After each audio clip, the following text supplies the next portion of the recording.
Welcome to Growing Tech with Greg Williamson and Owen Scott. Today we're with Serge van Dam. Serge is an experienced technology company leader. He's an investor and on the board of multiple Kiwi tech companies. Serge is interested in three main things. It's marketing, disruptive sales techniques, and category creation. What we're going to cover today with Serge is sort of, background, why he got into tech, what are some of the key challenges that he sees for Kiwi startups, especially SaaS companies, and what are their major constraints on growth.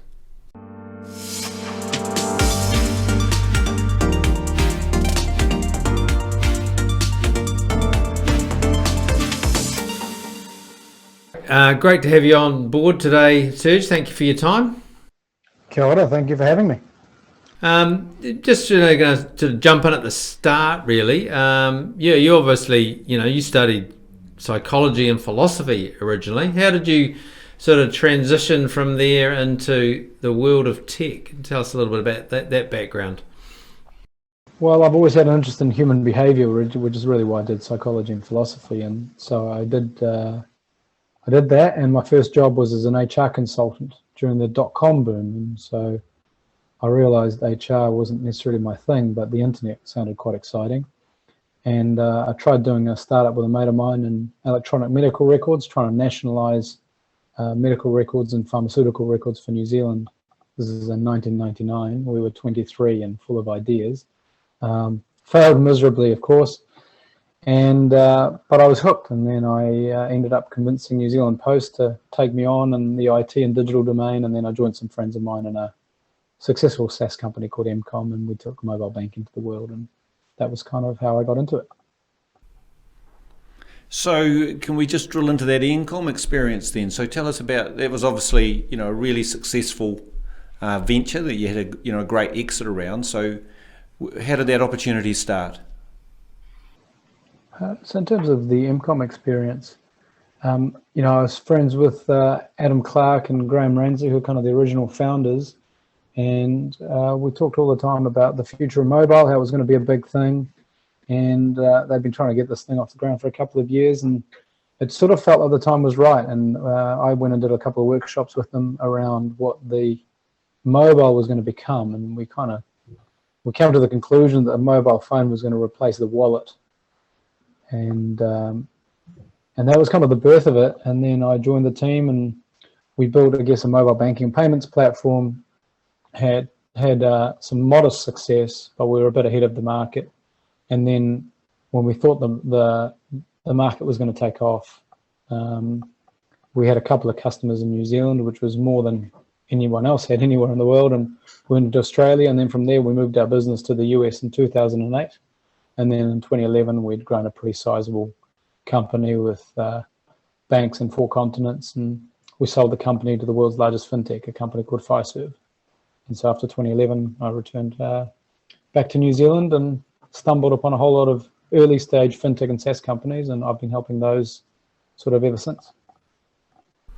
Brilliant. And just one other question on the background, we'll move on to the present, but you obviously, you had that startup with MCOM, grew it to a good size, exited, but then you worked with Fiserv for a number of years as well. And after that acquisition, so just what did you learn from both experiences, that in terms of what you've been able to apply to all these SaaS businesses you help now? Fiserv's a big company. It's Fortune 500 company, obviously American, very growth oriented. I did learn a lot. I learned what scaling actually means in practice.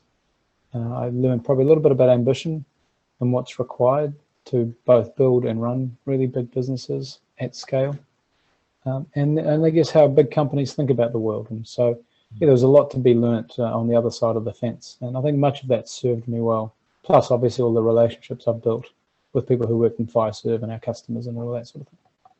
Yeah. So when you came back, I suppose you got those insights, and from that experience then you came back to the New Zealand tech industry. What was your sort of first impressions of back in 2011? Like, where was the tech industry at? What were they struggling with? Great question. My observations when I came back and started sniffing around, were just probably more about the 2013, 2014 mark. were really that there was plenty of people with good ideas and who kind of knew what they wanted to build, but were probably a little bit naive and a little bit small in their worldview, which is kind of what had happened to us at MCOM. So it's not really a judgment. You know, when we set up with MCOM, there's only 5 banks in New Zealand you could sell to. So you sort of think about your universe being 5 companies, and then how do you build a product for 5 companies? Well, that's kind of an absurd notion really now, if you think about it. And so that was kind of what I encountered, was people were thinking pretty small scale about what could be achieved. And so, my job to a large extent is to try and lift people's gate and make founders and leadership teams think, if the whole world was your oyster, if you had unlimited capital and unlimited runway and unlimited other things, what could you become? And so that's kind of both what I encountered in terms of small worldview and a little bit of naivety, as well as what I try to do now, which is how do I effectively help these founders and companies look a little bit further. Cool. And in that, obviously you're involved with it, directly involved in a governance and investment way with a bunch of SaaS companies, and then more broadly with your Kiss My SaaS programs and through NZTE and other more broad ways you help people. What would you characterise as the key constraints for growth for these companies today? Well, that's definitely changed a lot in the 6 or 7 years I've been doing this. Capital was by far the biggest constraint. So if I look at my first couple of investments, companies like Whipster, which are still around today, we invented a category, but we never capitalized on it because we just didn't have sufficient capital to do that. And a company that copied pretty much our business model and product, Frame.io, they just sold to Adobe for $1.3 billion a couple of months ago. So capital was really the constraint then. And today we're talking, First AML just announced their $30 million Series B. You've got all of these Series A, Series B announcements going on. Capital is just really no longer a legitimate constraint in New Zealand. Obviously, talent was a constraint then and remains one. It's become more expensive and more difficult. But I still think the scale, the worldview side of things is the most constraining things. People are just not thinking big enough about what's possible. And typically, when I say people, I mean the founding teams.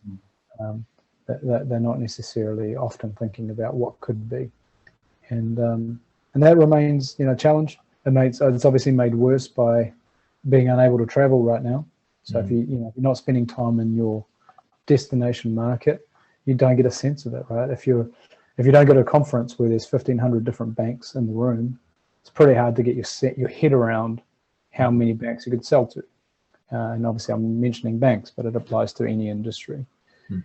So I think that's definitely a big constraint. And the market access is obviously a challenge at the moment, just purely because of COVID and travel restrictions. But having said that, it's become easier to sell remotely. So some of that constraint can be addressed with the right technologies and techniques. So just, I suppose, picking up on that remote selling, so obviously you're saying that's an issue for tech companies today, even more so with COVID. I mean, how much of a big deal is it? How are companies tackling that? Yeah, well, I mean, obviously being far from your customers is generally challenging. And so the question is, what do you do about that? And, there are many ways to look at it. There are some companies that have done an amazing job of selling remotely. So out of the companies I'm involved in, for example, Kogo has done an amazing job selling enterprise deals to banks without having met people on the other side of the table. And so I look at sort of a few themes in that regard for the companies that do it well. The first one is, how do you use technologies to humanize where you can't do that in person? So, an email is clearly not the same as an in-person conversation, but what's an approximate of that? And so, for example, again, some of the stuff we do at Kogo is we send Loom-based videos to prospects and say, hey, here's who I am, here's what we're doing, we should have a conversation. And so you move from an email to a personalized video email. Well, that humanizes a little bit, so it narrows the gap. So that's kind of one area, is the humanization. The other is sort of blurring the internal-external boundaries between the customer or the client and partners and yourself.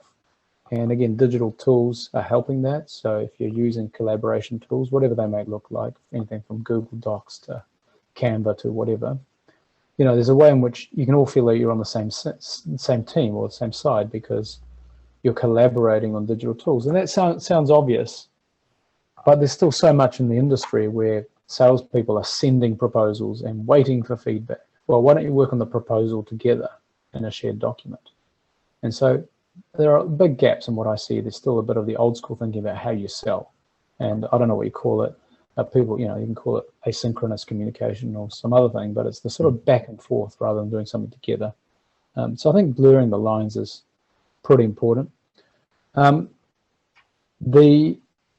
other area is sort of creating leverage into these conversations, and again, using technologies, stuff you guys know a lot about, concentrate, like getting lists of customers, buying lists of customers off, or lists of potential influencers in an organization, using LinkedIn effectively to build relationship maps, all of those sort of things to create your ability to navigate through a opportunity effectively. And again, it's really changed with the use of content, the use of ability to invite people to webinars and all of this sort of stuff, your ability to mine data of the organizational relationships and who knows who and all of that stuff. And that leverage, I use the word leverage a lot, but I think you can kind of you can sort of show up to a knife fight with a gun if you actually play your cards right and do the work up front to do those things. So a few things have changed. Some companies are doing it amazingly well. Some companies are stuck in the old sort of outbound SDR model, randomly shoot stuff, throw stuff at the wall, hope something sticks. And for those companies, COVID and remote selling hasn't really worked, but there's plenty for whom it has. Yeah, and do you think for these, for those New Zealand SaaS businesses that are willing to think through this remote selling challenge and use digital technology, there's actually it almost removes some of the distance barriers we've struggled with in the past because buyers are willing to engage online. When pre-COVID they might have been much more reluctant, but some of these enterprise buyers are just resigned to this as a normal method of interacting. Exactly. Well, sometimes resigned, but sometimes I see it as a positive thing because the CEO can go, true. Actually, I can just show up to a 30-minute meeting. I can hang up whenever I like. We haven't made, tea for Serge and coffee for Greg, and we've got to kind of loiter it all out. It's a sort of, there's an increased efficiency for the buyer as well. So what I've found is not universal, but it is definitely common, is that executives find it an easier thing to do because of the perceived commitments they don't need to make. And again, if I use Kogo as the example, we've kind of been able to aim straight for executives and CEOs from the bat, off the bat, and it's worked surprisingly well.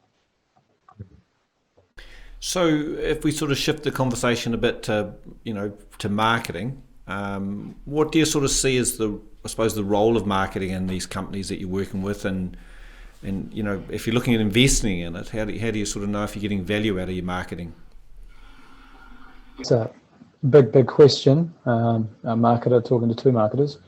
I guess the first thing to understand is what is the purpose of marketing in your organization. Is it to actually do most of the selling? Is it just to generate high-level leads? Is it to create qualified prospects and so on? So you have to understand in your repeatable sales model, what is the role of marketing? Be clear on that. Where I see the failures is where enterprise sales organization expects the buyer to be, 3/4 qualified and 2/3 of the way down the ramp when they land in your inbox. Well, that's pretty hard to do in the enterprise. And so it's an unreasonable expectation.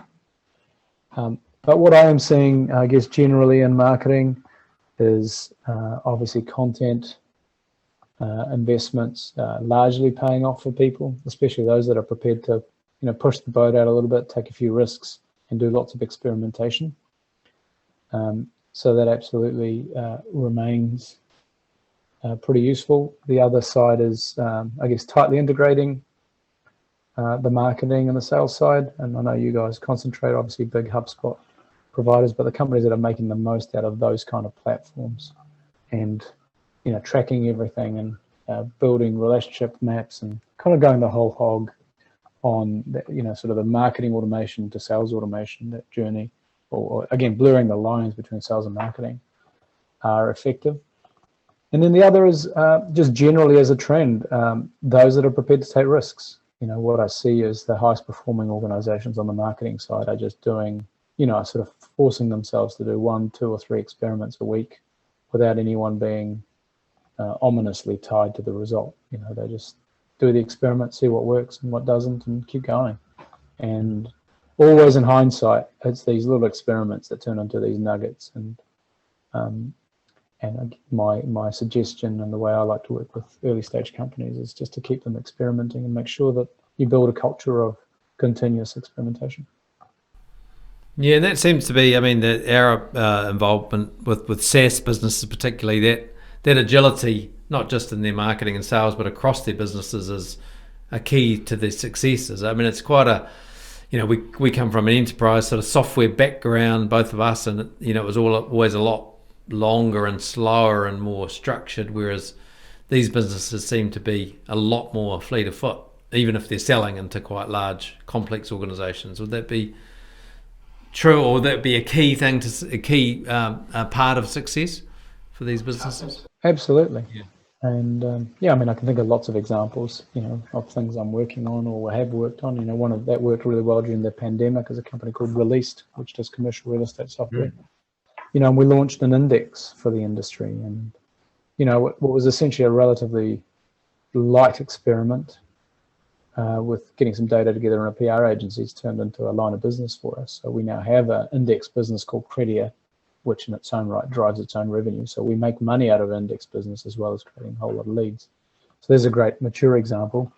And then a couple of things I'm working on with Ask Nicely, for example. We are launching a book about our new category, which we call Frontline Success. So we're launching a book for that audience. And, that in its own right is creating a whole lot of leads and a whole lot of content and all sorts of benefits. And then we're hoping to have the world's inaugural Frontline Success conference next year, and called Frontline Summit. And, we're already well on our way to getting a whole lot of speakers for that. And, the idea of doing global conferences with thousands of attendees would have seemed really foreign to most tech companies 3 or 4 years ago, but they're actually pretty achievable things. It doesn't cost $1 million to get 1,000 people into a virtual room. Yeah. Yeah, definitely. Yeah, it feels like that. The SaaS community is quite a vibrant. There's a lot going on there. A lot of companies, a lot of startups. It's a really exciting opportunity for New Zealand Inc. Really, isn't it? And there's no limit. And this is, I get asked once a month by some politician or bureaucrat how many roles are open, and it's kind of like, so it's a category error to ask that question, because if at Released we filled our 50 technical and product roles in Napier, we would grow faster, which would mean we'd then have another 50 or 100, and so it's kind of an unlimited market. And if you look at the, total addressable market, or TAM as most SaaS companies call it, even the dominant players end up having, 1 or 2 or 3% of the market. So, if you take Tradeify, which I'm involved in, or Released or whatever, we're lucky if we have 1 or 2% of the market. The rest of it's still available to us. And that's before you even take into account different new countries like Germany or Canada or Mexico or something else. And so, there's just so much scope. And how much is, it's a bit off the theme, but how much is that? You mentioned it before, the talent and limitation, the talent shortage. Because on one hand, New Zealand offers a great lifestyle for talent to operate from, but on the other side, we have to have a pretty limited resource, particularly constrained by COVID right at the moment. Settings. So if you look at the educational settings, they're abhorrent. There's no focus from our university sector on producing capabilities the country needs. So there's just total mismatch. It's not even a market. It just doesn't even work. That's the first thing. Second thing about that is university degrees aren't necessarily the way in which you get more capability into the market. Firstly, it takes a long time, and secondly, it's inefficient. And so organizations like Dev Academy and so on are doing a good job, but they're operating at maximum capacity. What they actually need is probably some government funding to the tune of, single digit or double digit millions, and to create some scale. So we've got sort of supply problem on the educational side. On the immigration side, obviously we can't bring migrants in at the moment, but there's plenty of people who want to move here. So it's really an issue of opening the borders, and we all have our own opinions about COVID and what should be done and shouldn't. At some point, it will be more than ridiculous that we don't have open borders. So that should solve itself. And then the third area, which I think is an exposure problem, is people who are actually doing good jobs in other industries, who, if they knew what was going on in the tech sector, would actually migrate their skills into it. And I said, I see that as an exposure problem because most SaaS companies are focused on their own thing, right? The average New Zealander doesn't know who Released is or Tradeify is or, any other SaaS companies you can mention. And, it was really obvious. Recently, I ran a thing called Walking on Clouds, a walking tour of the Wellington tech sector, and had a whole lot of policy and political and bureaucratic representation, a couple of media people along. And we went and met 5 companies, none of them I have heard of, all of them going global from Wellington. And it just really brought to life this exposure problem.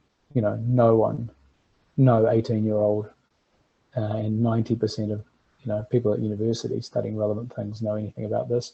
And most certainly people who's working, being productive in mid-sized companies and financial services or professional services, working in a Deloitte or a PwC, they hadn't heard of these companies either. And so we've got this exposure problem, and we need to solve that. That's really on us as a tech industry to showcase what's going on in this country. Right now there's 500 or 600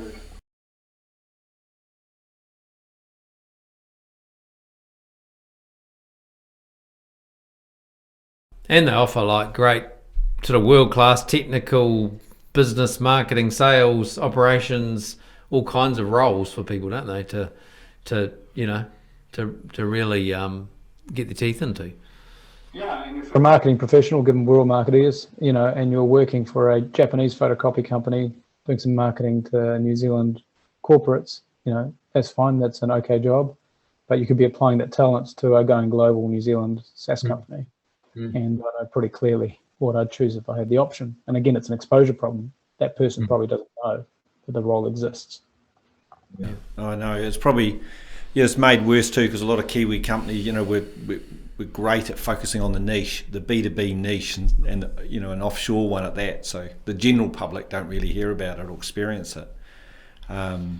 So let's just shift a little bit to, I suppose, a broader discussion around some. What's your sort of biggest piece of growth advice for Kiwi tech companies today? Well, in some ways we've covered it. One is lift your gate. What is the most amazing version of your company? What could you be? And most people don't really ask themselves that question. And I don't mean that in a sort of Adam Newman WeWork or Mark Zuckerberg Meta kind of way. I mean it in a, if we solve the problems that we understand well, what kind of business could we build? And I think that's, it's kind of an ambition or a mindset challenge. And, it's conditioning largely because we live in a small island nation in the middle of the South Pacific, and we have to change the mindset to say, what if we dominate, we owned the world, what could we do? So that's kind of, to me, is a mindset challenge. And then the second one is really about creating an environment where experimentation is the default, and you don't punish things that fail. You don't actually set the expectation that things will work. You just have this cadence of continuously trying new things, and hopefully new things that have some level of audacity and the unexpected about them. Because if you do that enough times, you will typically stumble on some amazing gems. I think those two things combined, plus doing the basics well, which, is stuff that most companies can do, but, that you need a baseline of, marketing automation and, define sales process, understand your ideal customer profile. Just some of the sort of blocking and tackling, as they say in America. You do the basics well, and then if you've got your gate lifted high enough and your mindset right, and you do enough experimentation, I think you combine those three things and you've got a formula for sustained growth. Awesome. Hey, well, you've given us a really, quite an exciting and ambitious vision for where tech companies and SaaS companies particularly can go. I suppose just to finish, it'd be good to understand, because you've sort of pushed the development of some sort of programs to share insights and intelligence around SaaS, like the Kiss My SaaS program particularly. Do you want to just outline that a little bit? Because I think it's pretty well known in the industry, but for those that don't, those kind of programs are great ways of learning and sharing and advancing people. So you just give us a little bit of that to sort of close us out. Well, it's a perfect timing we're having this conversation, because Callaghan and NZT had made a bid to the New Zealand government to set up a SaaS sector organisation to create events, learning and build a community. So it's going to go under the brand Kiwi SaaS. I think it'll get formally launched early December or thereabouts. And under that will sit a whole lot of events, including Kiss My SaaS, which is all the B2B SaaS companies that are exporting. We meet once a quarter in Auckland, Wellington and Christchurch, COVID notwithstanding. Southern SaaS, which many people will be familiar with. And then we're going to put a whole lot of events around that. So Kiwi SaaS will be the umbrella brand, and it'll be funded. We have a full-time community manager, full-time events manager, etc. So all of those things are going to start coming together. There's recognition, both not just in NZT and Callaghan, but also wider in government, that SaaS is a sector. It's our fastest growing expert sector. It's obviously the most productive sector in terms of income per employee. So there's a recognition that the future of New Zealand could sit here. Obviously, everyone on this call believes that already, but the average New Zealander doesn't even know what SaaS is. So we've kind of got to lift our game in that regard. And then the second thing about the Kiwi SaaS will be there'll be a moderated community, generally for SaaS, geographically, and obviously each location, as well as in individual lines of responsibility. So get together marketing people, or get together marketing people who are marketing to Americans, or salespeople who are doing enterprise sales and stuff. So there'll be a whole lot of self-managed communities on the back of that. And I think that will actually crystallize a bit more of this sort of learning and sharing and moving the industry forward for all of us. Yeah, brilliant. Hey, well, that's awesome, Serge. We really appreciate your time. You've obviously you'll have plenty to keep yourself busy for a while, being involved with all of that. But we hope you can enjoy a bit of Wellington, getting out for your exercise and your food as things open up more and more, eh? And we'll look forward to seeing you in person pretty soon, hopefully. I hope so too. Thank you for having me.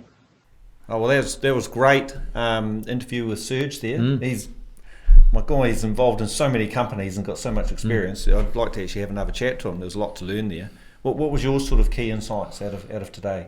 Oh, I think it was packed full of them. There was heaps there. But the thing I loved the most was he's all about trying to get these, talented entrepreneurs to lift their vision. Yeah. I mean, raise their gate, I think he called it. But I think that is a key thing, is really being aspirational about what we can achieve as a nation of particularly in that SaaS area. We have world-class people.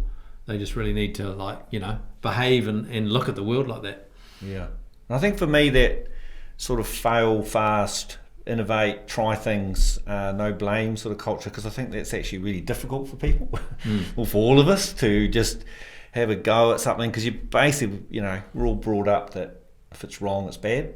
Whereas actually we just get to our goal quicker if we try a whole lot of stuff and figure out what works and what doesn't. So, that was pretty challenging actually. It was good. So thanks everyone for tuning in to another Growing Tech podcast. We love having you involved, and always welcome any ideas or suggestions for guests. We will have another great guest lined up for the next pod, so stay tuned to our different updates on social media, on our blog for the next one. Thanks for your time.